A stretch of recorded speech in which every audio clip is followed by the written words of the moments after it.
Hello students of class 12th। Last का video में मैं बतलाया था रिलेशन क्या होता है। आज का वीडियो में बतलाएंगे टाइप्स ऑफ रिलेशन के बारे में। टाइप्स ऑफ रिलेशन में सबसे पहले देखिए रिफ्लेक्सिव रिलेशन क्या होता है। रिफ्लेक्सिव रिलेशन रिलेशन कोई सेट में ही डिफाइन होता है, ठीक है। तो किस की केस में रिलेशन आर को किसी सेट में रिफ्लेक्सिव रिलेशन कहेंगे वो देखें, है ना। The relation are on a set A is called reflexive relation if a small a related to a small a for all a small a belongs to capital A. That is A belongs to R for all a small a belongs to capital A. Then in this case relation R will be called reflexive relation. Relation capital R relation on set A will be called reflexive if A belongs to R for all small a belongs to capital A, or A related to A for all small a belongs to capital A. तो ऐसे ही R को हम लोग reflexive relation कहते हैं। जैसे example लें, A is equal to 1 2 and R is equal to 1 2 1 1 ले पहले, 2 2 ले, R1 R2 में मान लेते हैं 1 1 ले। अब आपको यहाँ पे देखना है कि जब ए सेट में 1 2 बिलोंग कर रहा है, यहाँ पे जितना एलिमेंट बिलोंग कर रहा है, अगर 1 बिलोंग कर रहा है तो रिलेशन में 1 1 होगा, और 2 बिलोंग कर रहा है तो 2 2 भी होगा। तब ऐसे रिलेशन को हम लोग रिफ्लेक्सिव रिलेशन कहेंगे। जैसे सेकंड रिलेशन R2 में देख रहे हैं कि यहाँ पे 1 है तो 1 1 है, बट सेट में 2 है तो 2 2 यहाँ पे नहीं है। तो इस केस में यह जो रिलेशन है नॉट रिफ्लेक्सिव है, और यहाँ पे जो है यह रिफ्लेक्सिव रिलेशन है, इट इज रिफ्लेक्सिव। तो आपको यही ध्यान में रखना है कि अगर किसी सेट में कोई मेंबर बिलोंग कर रहा है 1 2, तो 1 1 2 2 1 1 भी हो 2 2 भी हो जिस रिलेशन में, तो वैसे रिलेशन को रिफ्लेक्सिव रिलेशन कहेंगे। सेकंड है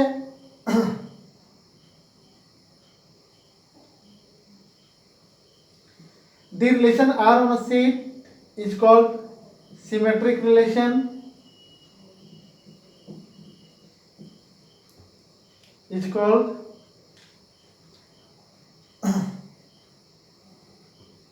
symmetric relation. The relation R on a set A is called symmetric relation if A related to B, this implies B related to A for all a small a b belongs to capital A. That is A B belongs to R, this implies B A belongs to R. Then in this case, for all a small a b belongs to capital A, in this case R will be called symmetric relation. किसी set A में relation are को symmetric कहेंगे अगर वहाँ पे ए भी are में belong कर रहा है और बी ए भी आर में बिलोंग कर रहा है और ऑल स्मॉल ए भी बिलोंग्स टू कैपिटल ए, तो ऐसे केस में रिलेशन का नाम सिमेट्रिक रिलेशन होगा, ठीक है। एग्जांपल के लिए let A is equal to 1 2 3, R1 is equal to 1 2 2 1, R2 is equal to 1 2 ये। तो अगर रिलेशन में 1 2 है और जस्ट इसका कन्वर्स 2 1 भी है, तो ऐसे जहाँ पे 1 2 जो है सेट ए का मेंबर है, तो ऐसे केस में रिलेशन को हम लोग सिमेट्रिक रिलेशन कहेंगे। अगर 1 2 है, सेकंड रिलेशन में 1 2 है बट 2 1 नहीं है इस रिलेशन में, तो इस केस में R2 will be not symmetric relation. तो A यहाँ पे सिमेट्रिक है but it is not symmetric, A symmetric नहीं। तो अगर AB है तो उसमें जिस रिलेशन में AB है in the same relation BA भी है, तब उस रिलेशन का नाम सिमेट्रिक रिलेशन होगा। नेक्स्ट है ट्रांजिटिव रिलेशन। क्या है?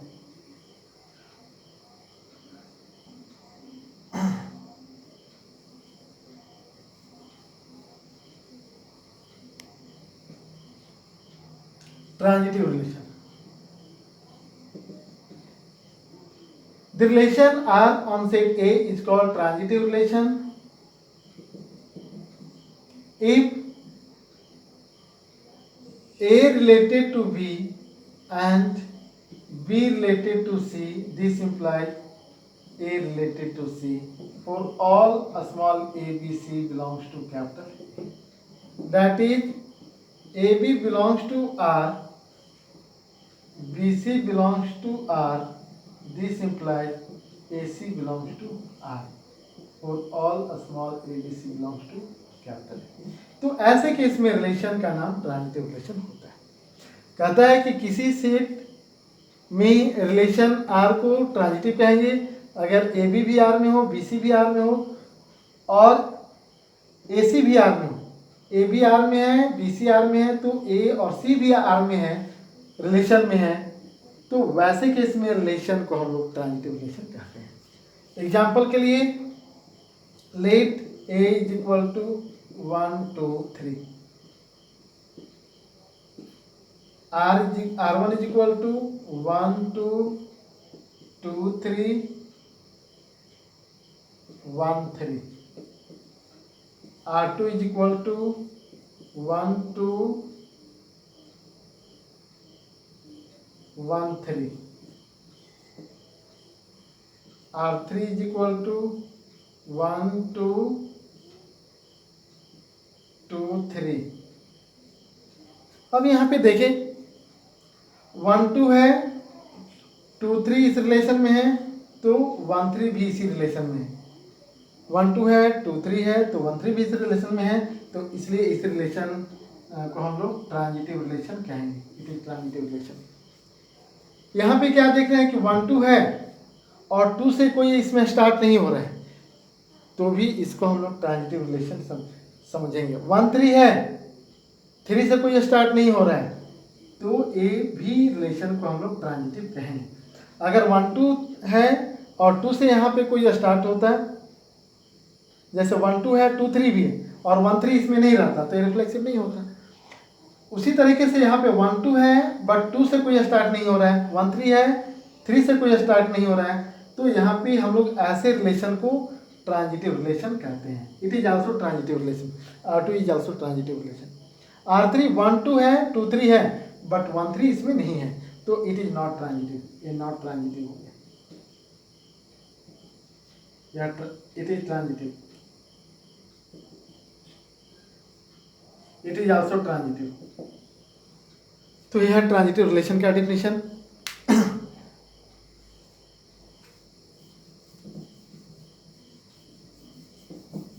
नेक्स्ट, फोर्थ में एंटी सिमेट्रिक रिलेशन क्या होता है? Anti symmetric relation, a relation capital R on a set capital A is called anti-symmetric relation if A related to B and B related to A. This implies A related to B. For all a small a, B belongs to capital A. कहता है कि अगर किसी relation में, that is A B अगर relation में belong कर रहा है एंड बी ए भी रिलेशन में अगर बिलोंग कर रहा है, दिस इम्प्लाइज यहाँ पे ए बी इक्वल होना चाहिए। This implies A and B should be equal for all small A B belongs to capital. तो इस केस में ए भी है बी भी है, तो वहाँ पे ए और बी इक्वल भी होना चाहिए। जैसे 1 2 है 2 1 भी है, तो वहाँ 1 1 2 1 भी होना चाहिए। तो ऐसे रिलेशन को हम लोग एंटी सिमेट्रिक रिलेशन कहते हैं। और अगर 1 2 है रिलेशन में 2 1 नहीं है, तब हम लोग 1 = 2 सर्च नहीं करेंगे। ठीक है, तो एग्जांपल में लेते हैं, लेट a = 1 2 3 4 r1 = 1 2 लेसियो।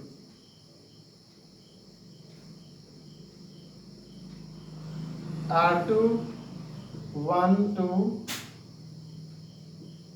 2 1 1 1। तो यह जो रिलेशन है, यहाँ पे देख ले, ए बी है बट बी ए नहीं है, तो हम लोग a = b सर्च नहीं कर रहे हैं। तो 1 2 है तो डायरेक्ट ए एंटी सिमेट्रिक रिलेशन होगा, it is anti symmetric relation. यहाँ पे 1 2 है 2 1 भी है, तो 1 2 इक्वल होगा तो 1 1 भी होना चाहिए, या फिर 2 2 भी होना चाहिए, तो ये भी एंटी सिमेट्रिक रिलेशन है।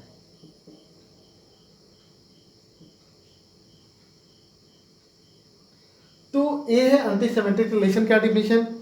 नेक्स्ट है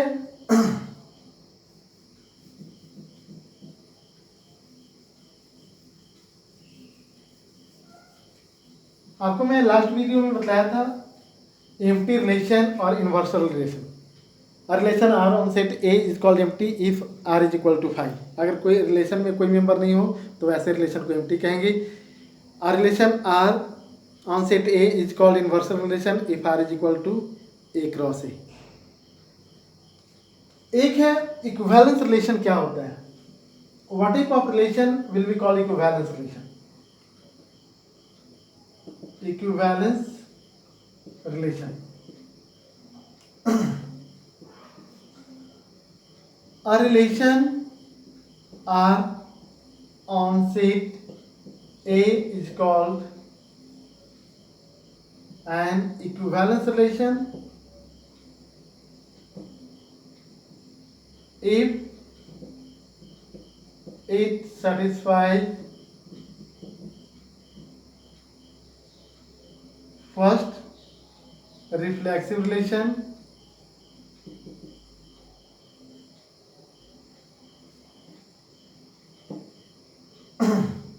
symmetric relation,